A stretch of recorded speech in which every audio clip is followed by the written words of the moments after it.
Assalamualaikum warahmatullahi wabarakatuh. Kami dari kelompok 10 ingin mempresentasikan tentang Asy'ariyah dan Maturidiyah. Selamat menyaksikan. Assalamualaikum warahmatullahi wabarakatuh. Di sini saya akan menjelaskan tentang Asy'ariyah dan Maturidiyah. Asy'ariyah merupakan paham teologis yang didirikan oleh Abdul Hasan bin Ismail. Beliau dikenal dengan nama Asy'ari. Madhab Asy'ariyah ini juga merupakan bentuk doktrin akidah Islam yang terkenal pada masanya. Madhab Asy'ariyah ini juga banyak sekali pengikutnya, terutama mayoritas umat muslim atau Ahlus Sunnah wal Jamaah. Ada beberapa tokoh muslim yang dia juga dikenal sebagai pengikut atau penganut madhab Asy'ariyah ini. Di antaranya ada ulama hadis dan ulama fikih ternama, yaitu ada Imam Al-Baihaqi, Imam Al-Ghazali, dan juga Imam Fakhruddin. Biografi Abu Hasan Al-Asy'ari. Beliau bernama lengkap Abu Al-Hasan Ali bin Ismail. Ia berasal dari suku Qothan dan tinggal di Yaman. Imam Al-Asy'ari ini juga dikenal sebagai orang yang alim atau orang yang paham agama, sehingga dia dikenal sebagai fuqaha di kalangan sahabat Rasulullah. Ia lahir pada tahun ke-22 sebelum hijrah dan wafat pada tahun ke-44 hijriah atau 665 Masehi. Sedangkan madhab Maturidiyah ini didirikan oleh Abu Mansur al-Maturidi. Ia lahir di Maturid, kota Samarkand, pada tahun 853 Masehi atau abad ketiga Hijriah pada masa kekhalifahan Al-Mutawakkil dari dinasti Abbasiyah. Ada beberapa tokoh muslim juga yang ia dikenal sebagai pengikut atau penganut madhab Maturidiyah ini. Salah satunya ada Abu Al-Yusr Muhammad Al-Badawi. Beliau juga merupakan salah satu pengikut atau penganut madhab Maturidiyah ini. Biografi Abu Mansur al-Maturidi. Nama lengkapnya adalah Abu Mansur Muhammad bin al-Maturidi As-Samarkandi Al-Hanafi. Ia lahir di Maturid, kota Samarkand, yang sekarang disebut dengan Uzbekistan. Lahir pada tahun 853 Masehi dan meninggal pada tahun 944 Masehi. Pokok ajaran Asy'ariyah. Yang pertama, sifat Tuhan. Aliran Asy'ariyah berpandangan bahwa sifat Tuhan adalah zat Allah Subhanahu wa taala yang berbeda dengan manusia. Contohnya, Allah Subhanahu wa taala dapat melihat segala hal apa yang kita perbuat. Tentu berbeda dengan manusia yang dapat melihat perbuatan kita juga. Namun Allah Subhanahu wa taala dapat melihat semua perbuatan kita, tetapi manusia tidak dapat melihat semua perbuatan kita. 2. Kekuasaan Tuhan dan perbuatan manusia. Aliran Asy'ariyah meyakini bahwa manusia tidak dapat menciptakan karena manusia tidak memiliki kekuasaan akan hal itu kecuali adanya daya dan upaya yang Allah Subhanahu wa taala berikan. Yang ketiga, keadilan Tuhan. Aliran Asy'ariyah ini berpandangan bahwa ketika penentuan nisab nanti di akhirat itu adalah hak mutlak Allah Subhanahu wa taala dengan kekuasaannya. Yang keempat, melihat Tuhan di akhirat. Aliran Asy'ariyah ini meyakini bahwa melihat zat Tuhan di akhirat nanti adalah sesuatu yang paling membahagiakan bagi manusia. Perihal bagaimana cara melihat zat Tuhan di akhirat nanti, aliran Asy'ariyah menganggap bahwa hal itu adalah hak Allah untuk menentukannya. Kelima, dosa besar.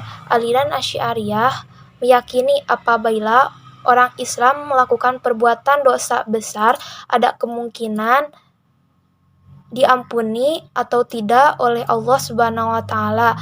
Hal itu adalah hak Allah Subhanahu wa taala untuk menentukannya. Jika seorang muslim termasuk golongan fasik, maka Allah akan memasukkannya ke neraka. Tetapi apabila ia dapat ampunan dari Allah Subhanahu wa taala, maka ia akan dimasukkan ke dalam surga. Pokok ajaran Maturidiyah. Yang pertama, kewajiban mengenal Allah Subhanahu wa taala dan syariat Islam. Menurut aliran Maturidiyah, akal adalah media untuk memahami perintah Allah Subhanahu wa taala, sedangkan kewajiban datang langsung dari Allah Subhanahu wa taala. Artinya, manusia wajib mempelajari syariat Islam untuk mengenal Allah Subhanahu wa taala. Manusia dapat mengetahui kebaikan, akan tetapi tetap pemikiran manusia tidak bisa mencapai semua pengetahuan agama atau perintah Allah Subhanahu wa taala dengan sempurna. Maka demikian akal manusia tetap memerlukan syariat Islam untuk mengetahui perintah Allah Subhanahu wa taala untuk hambanya. Yang kedua, kebaikan dan kebijakan rasio. Aliran Maturidiyah ini membagi akal untuk mengetahui kebaikan dan keburukan dalam 3 macam, yaitu adanya kebenaran objektif yang dapat diketahui oleh akal, dan yang kedua, kebaikan dan keburukan yang tidak dapat diakses oleh akal dan hanya Allah Subhanahu wa taala yang dapat mengetahui hal tersebut. Yang ketiga, kebaikan dan keburukan yang tidak dapat disanggupi diketahui oleh akal. Oleh karena itu, manusia harus mempelajari syariat Islam untuk mengetahui hal tersebut. Perbuatan manusia. Aliran Maturidiyah mendefinisikan bahwa perbuatan manusia dibagi menjadi 2 hal, yaitu perbuatan Allah Subhanahu wa taala dan perbuatan manusia. Artinya bahwa Allah lah yang menciptakan perbuatan manusia sebagaimana firman-Nya dalam surat As-Saffat ayat 97, yang artinya Allah lah yang menciptakan kamu apa yang kamu kerjakan. Dengan demikian, manusia memiliki kehendak untuk menentukan perbuatannya. Aliran Maturidiyah menyangkal pendapat yang menyatakan bahwa manusia memiliki kehendak bebas dalam perbuatannya. Namun aliran Maturidiyah juga tidak menyetujui fatalisme. Jadi aliran Maturidiyah ini berada di tengah-tengah, bahwasannya perbuatan adalah gabungan dari penciptaan Allah Subhanahu wa taala dan perbuatan manusia. Dan yang keempat, janji dan ancaman. Allah Subhanahu wa taala memberikan ancaman kepada orang pembuat dosa dan memberikan ampunan juga kepada orang pendosa tersebut. Maka Allah Subhanahu wa taala berkehendak dalam kebijakannya. Aliran Maturidiyah memandang seorang pendosa masih dipandang seorang muslim sepanjang ia masih memiliki keimanan di hatinya.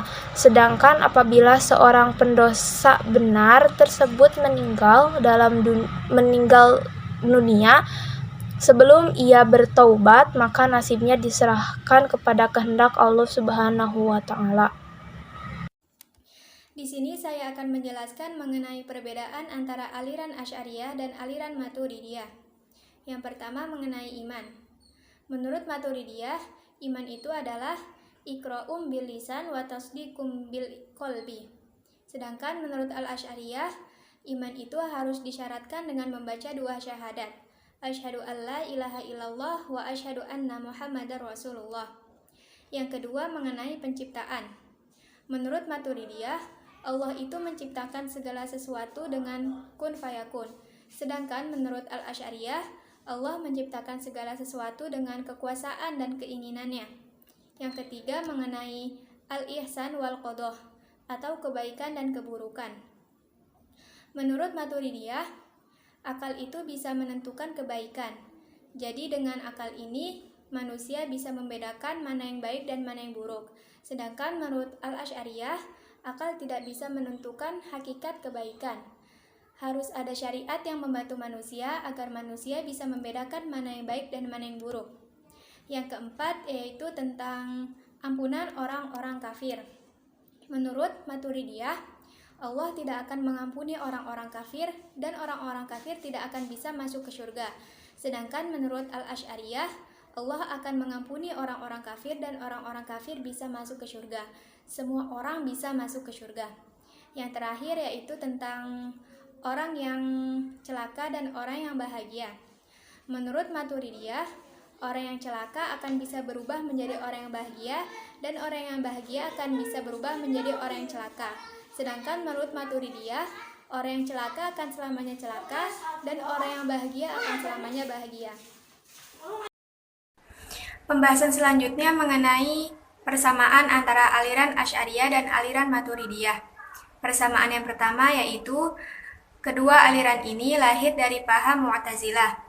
Yang kedua aliran ini menentang ajaran Mu'tazilah mengenai al-salah wa aslah dan menganggap bahwa Al-Quran adalah kalam Allah yang tidak diciptakan, melainkan kuno.